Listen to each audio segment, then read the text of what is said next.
Pure imagination. This is the continuation of our series on the 12 powers. We have so far looked at the power of faith, strength, love, wisdom, power, and now imagination. What is imagination? Nobody knows. What would you imagine it would be? Power to create. It is part of that process, yes, a very important part. It is the power to receive divine ideas and create an image of them. And that is the blueprint upon which we build. Charles Fillmore said it is the ability to conceive, to draw together, to inspire the mind with a sense of newness. We don't want to just recreate what already is. We want to imagine, we want to create a vision or grasp hold of the vision because everything is held in divine mind already. Everything exists in divine mind already. So we want to tap into that and get a hold of that image of the world as God sees it. The world as divine mind imagines it. And then we can bring it forth into expression. So it is the ability to conceive, to draw together, to inspire the mind with a sense of newness. It is the mind's exercise in foreseeing results in manifest form. In The Power of the Soul, Ella Pomeroy wrote, "It is the power to believe, to love, to create. It is the power to be magical." Do you know the word magic comes from imagination?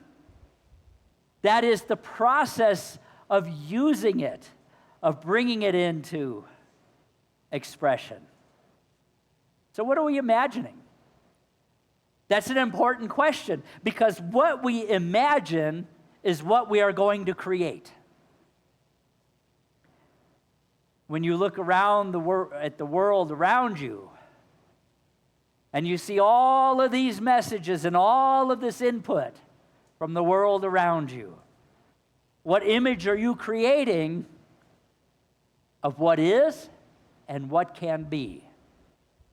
Most people are living in what we call third dimension reality, and they're creating an image in their mind of a world in turmoil, a world of chaos, a world of not enough, a world of trying to acquire, a world of fear.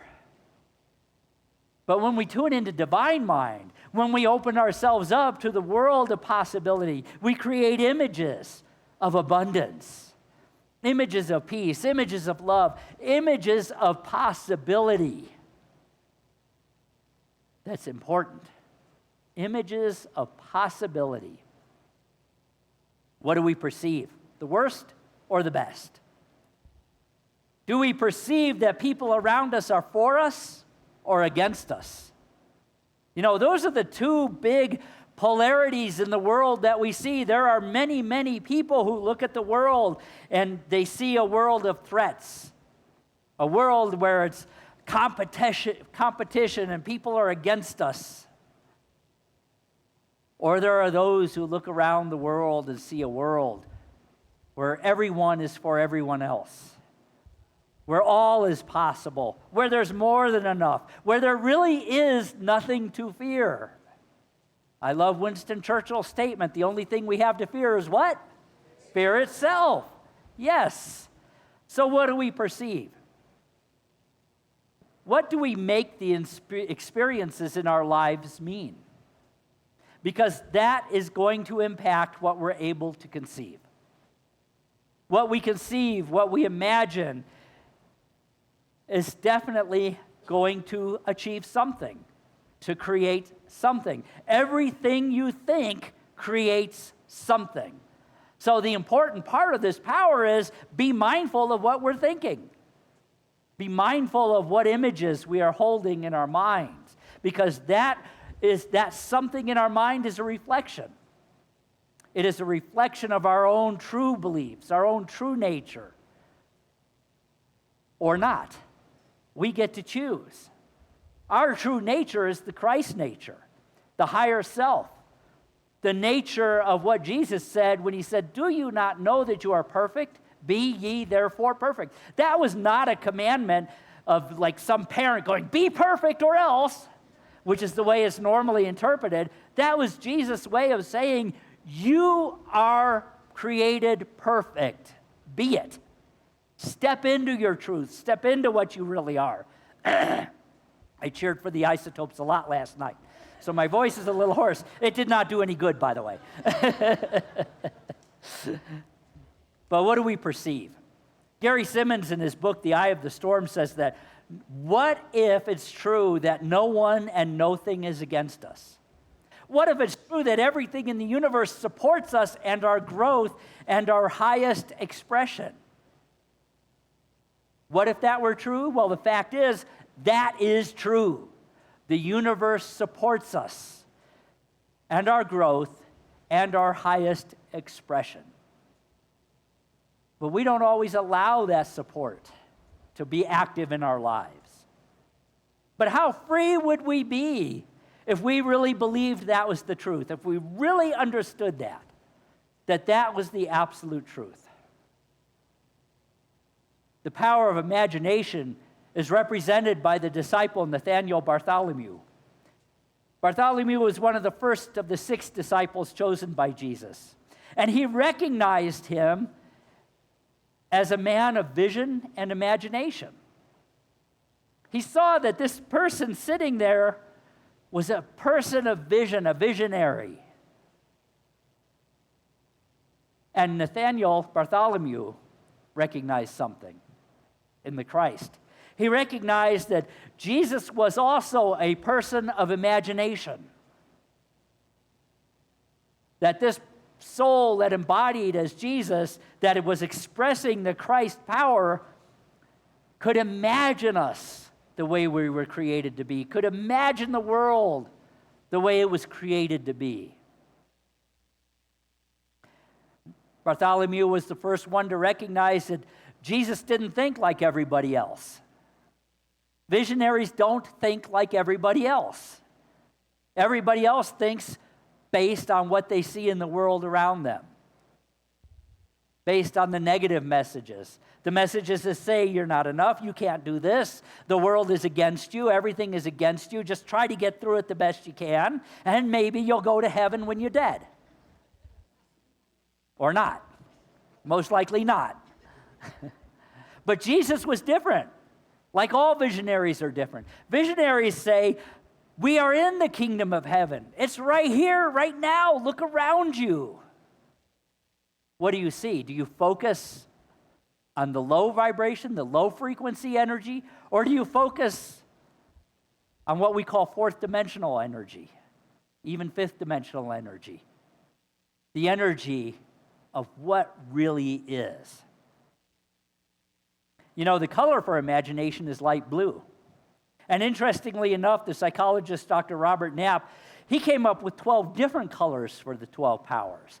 And the one he came up for imagination was crystal clarity. Crystal clear. I like that. Think about it. We need to be clear in order for our imagination to work the way it should. We need to be clear of misperceptions, judgments, opinions, and instead be clearly open to all possibilities. We need to be clear about who we are and what's important to us.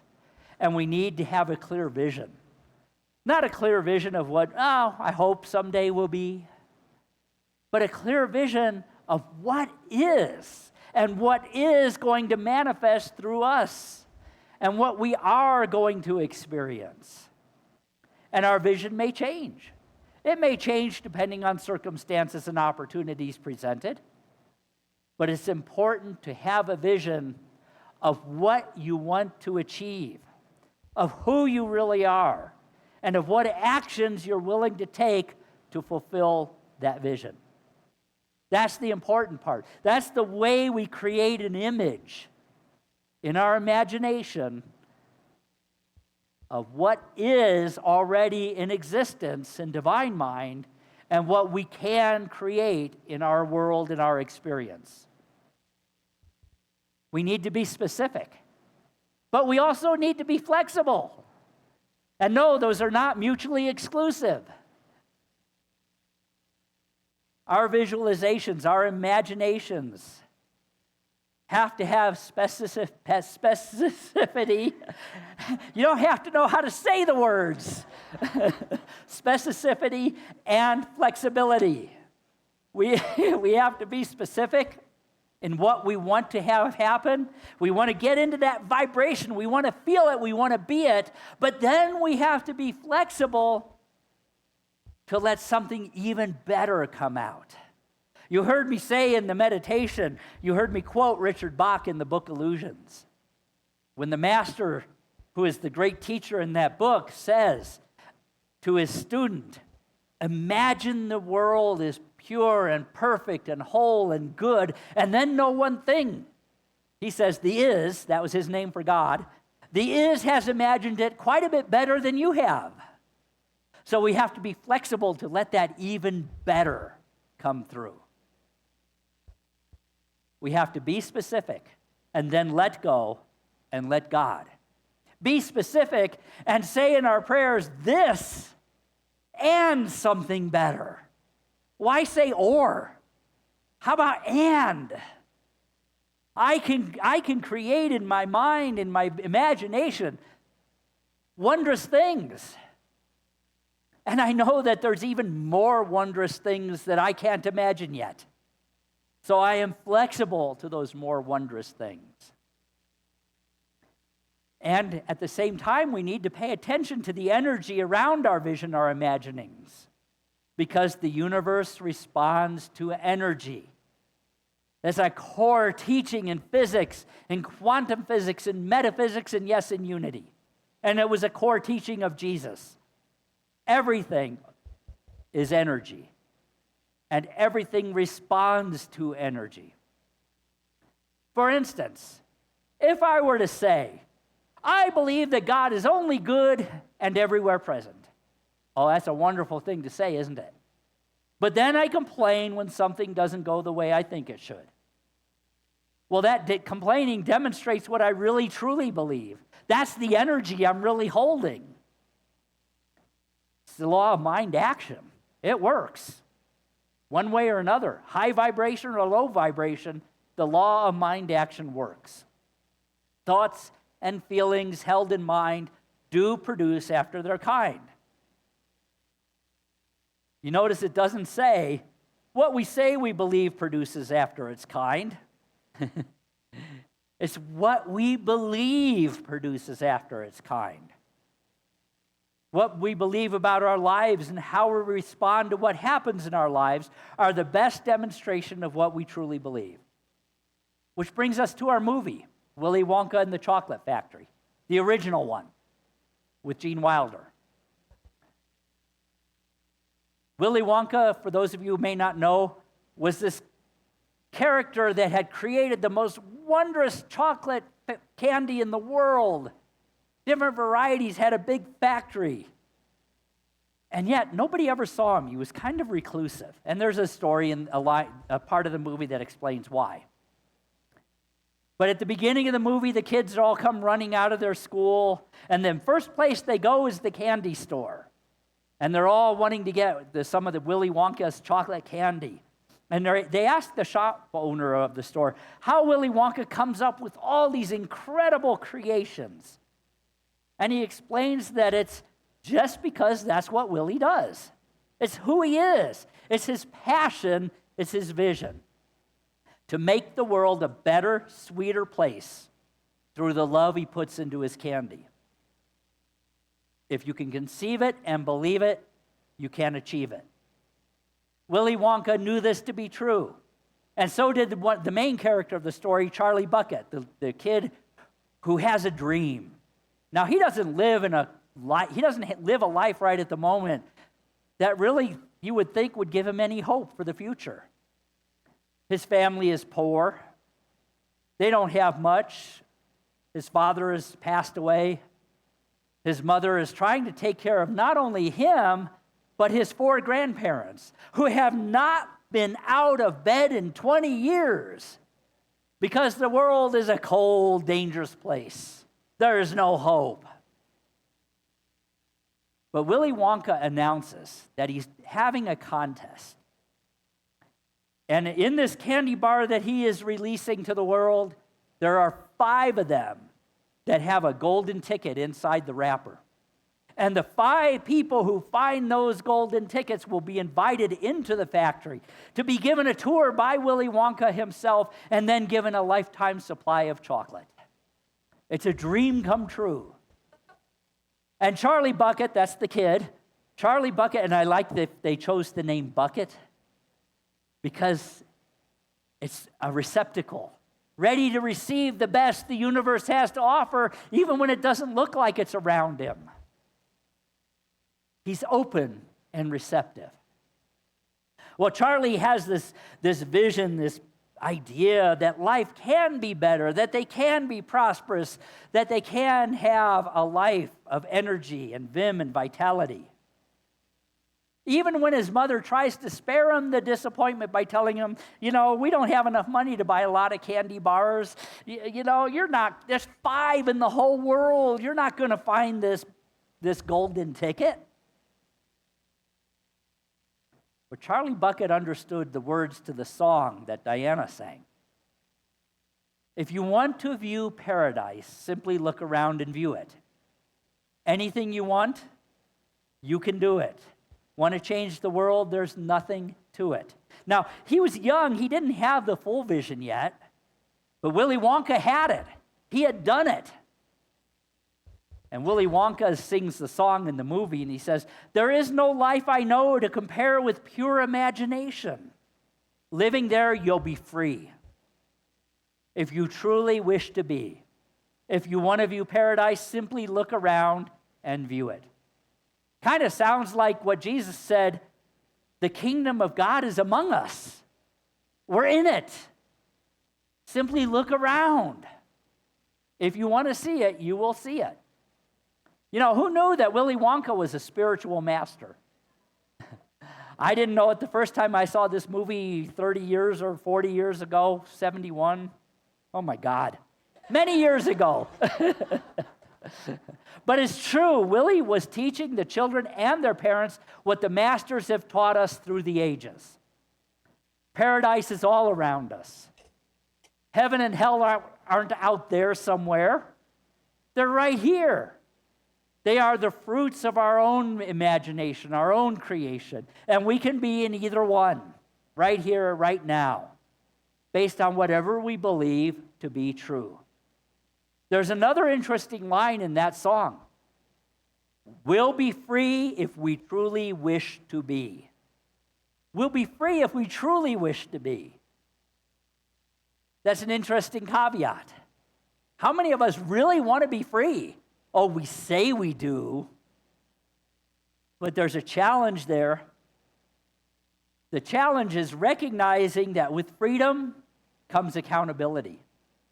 Do we really want to be free to create our own paradise? Oh, I can't create my own paradise.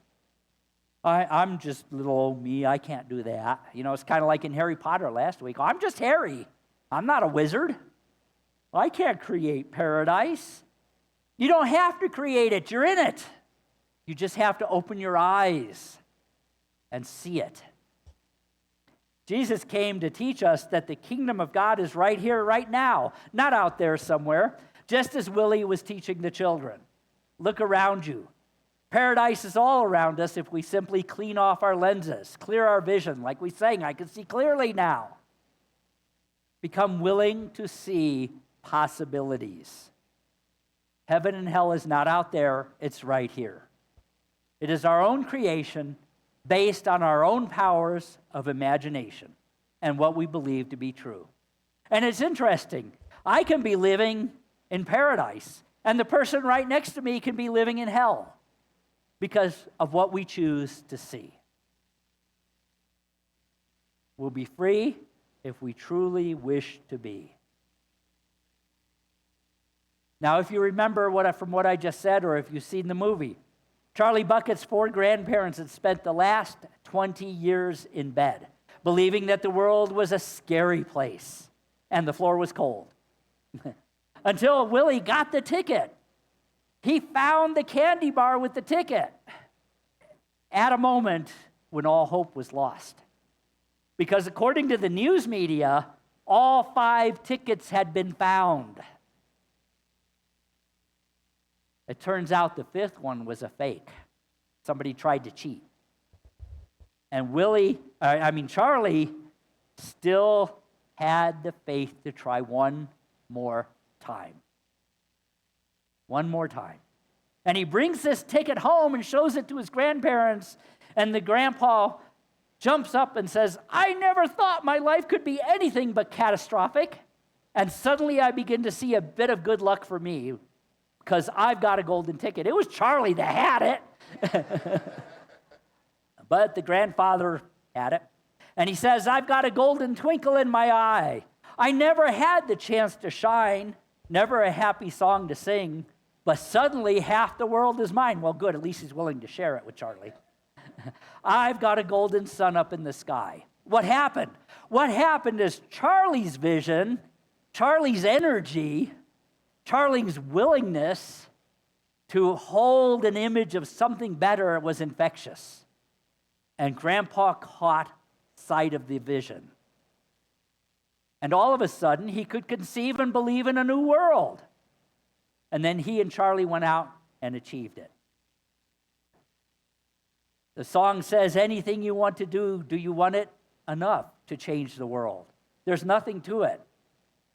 What do you want to do that you haven't been doing? Are you willing to get out of the bed you've been in for the last 20 years? Because in one way or another, all of us have been in some sort of metaphysical bed, not doing the things we truly want to do. Because it's cold, it's scary. I don't have what it takes. Are we willing to get out of bed, metaphorically speaking? Are we willing to change our perceptions, to change how we've been seeing anything so that we can conceive, believe, and achieve a changed world for ourselves? And as we change our world, we automatically help change the world around us. Some people say, well, I want to change the world. Don't. Change yourself, and the world will change with you. The only person we can truly work on is ourselves. The only person we can truly change is ourselves. I think of Walt Disney, one of the best examples of the power of imagination. And he said this, somehow I can't believe there are any heights that can't be scaled by someone who knows the secret of making dreams come true. And that special secret, he said, can be summarized in the 4 C's. They are curiosity, confidence, courage, and constancy. Curiosity. What is possible? What more can I do? What more can I achieve? What more can I imagine? Confidence. If I can imagine it, I can do it. Courage. When the world says you can't do it, you do it anyway. When Walt Disney had the idea for Disneyland in California, people laughed at him. They said it was impossible. And he laughed back and said, watch. Watch. And constancy. Being consistent. Holding to the vision. Living as if it is true because it actually is true. Are we willing to become curious about what we perceive and how we perceive the world, our relationships, our dreams, what we always thought to be true? Are we willing to ask, is this really true? Is this really all I can be? Are we willing to have the courage, the confidence, and the constancy to grasp that vision and bring it forth into manifestation in our lives and in the world? Back to the movie. There's a scene where Willie Wonka is taking the kids and their parents. They each had to have one adult with them. They were kids. And he's taking them into the room where the chocolate is made. It's a magical room. It's huge. There's a river of chocolate and a waterfall of chocolate, a chocolate fall of chocolate coming down. And he says, that's the secret to my chocolate, is that waterfall, is that it frosts it, it gets air in it. And as he's taking that into that room, he says, in this room, all of my dreams become realities, and some of my realities become dreams. In other words, what he imagines becomes real. There's an interesting thing about imagination. Reverend Stretton Smith, who created the 4T Prosperity Program, actually defines two different kinds of imagination. The first is what we call conditioned imagination. This is when we create an image from what we already know. From what we already know. In other words, we try to redo something we've already done. What we're doing is trying to create from our memories. That's different from what we call willful imagination. Willful imagination is something entirely new that we create with our minds. It's something never seen before, never imagined before.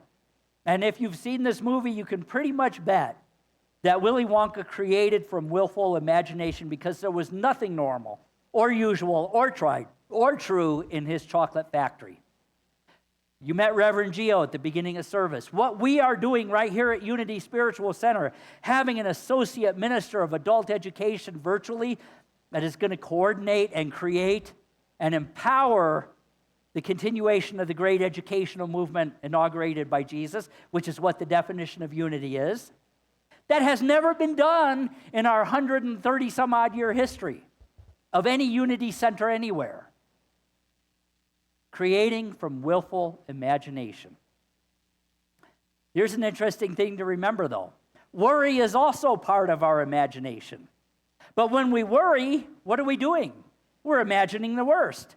That's what his grandparents had been doing. That's why they wouldn't get out of bed. They were always imagining the worst that was out there. It's a misuse of imagination. We're imagining the worst that could possibly happen rather than the absolute, unbelievable, unlimited best that can happen. And this has an effect on our energy. And everything is energy. It affects how we show up in the world. And it definitely has an effect on what we create. So whether we are creating from worry or from a dream, it's our choice. It's our choice. I'm going to skip that part because we are running out of time. That's a different movie I was going to segue into for a minute, but we won't. Nothing is written unless we write it. Nothing is written unless we write it here. I have an image of Unity Spiritual Center, Albuquerque, being Unity Spiritual Centers of the Southwest, of reaching people in ways Unity has never reached before. Look around us in this room. We're about 75 people. It's summer. A lot of people aren't here right now. Some people are watching this online. But how many more can we reach? How many more can we put these Unity principles and tools in their hands and make it available to them if we think from willful imagination? That's what we're doing, is saying, how can we reach people that has never been done before? What can we do that has never been done before? And if that image can be held in our minds and we put our energy into it, guess what? It manifests. Having Geo as part of our community started a year ago. Some of you may remember our annual meeting in 2023. Actually, it started even before that. And yes, sometimes it takes a while to unfold. And sometimes we don't even know how it's going to unfold. But it does. And it does in ways we can never imagine. You know, nothing about Charlie's circumstances would have predicted him being the one out of the 5 kids that is the last person left touring the factory with Willy Wonka. And what Charlie didn't know, and this is the magic that happens, he didn't know what the real prize was. What he had been told the prize was an unlimited lifetime supply of chocolate. Every kid's dream. But at the end, Willie says, I'm giving you the factory. So now, let's watch the clip. So if you haven't figured it out, Charlie represents our own inner child. Jesus said, you must become like a little child to inherit the kingdom of heaven. We must tap into that. An adult can't do it because we have our preconceived ideas. I've got 66 years of preconceived ideas.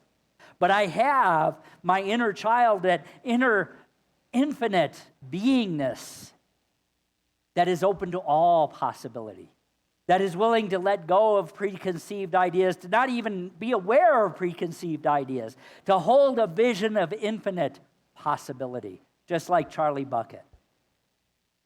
He had no idea he was going to inherit a whole chocolate factory. And did you notice also that he said, it's beautiful from up here. Beginning of the movie, they're living in squalor and filth, and it was not a good life. But as they raised their consciousness, as they broke through the barrier of what they could imagine in the Wonka Vader, they were able to see a world quite a bit different. William Blake wrote, what is now proved was once only imagined. We can look out there and see what has been proved. But what are we going to imagine? Because that will be proved in the days and years and decades and centuries to come. What can we imagine? We can look around this room and see what has been proved so far. And we can imagine something that will be proved in the years ahead, in the year ahead. At one point, Willie Wonka says, we are the music makers and the dreamers of dreams. And we get to choose what we're dreaming. We get to choose what we are creating. So what are we dreaming now? What are we dreaming right now? What are you dreaming right now? Are you willing to perceive, conceive, and believe and achieve a world centered in love? Are you willing to start right here, right now with each other? Don't ask what the world needs. Ask what makes you come alive and go do it. Because that's what the world needs right now, is people who are alive. Namaste.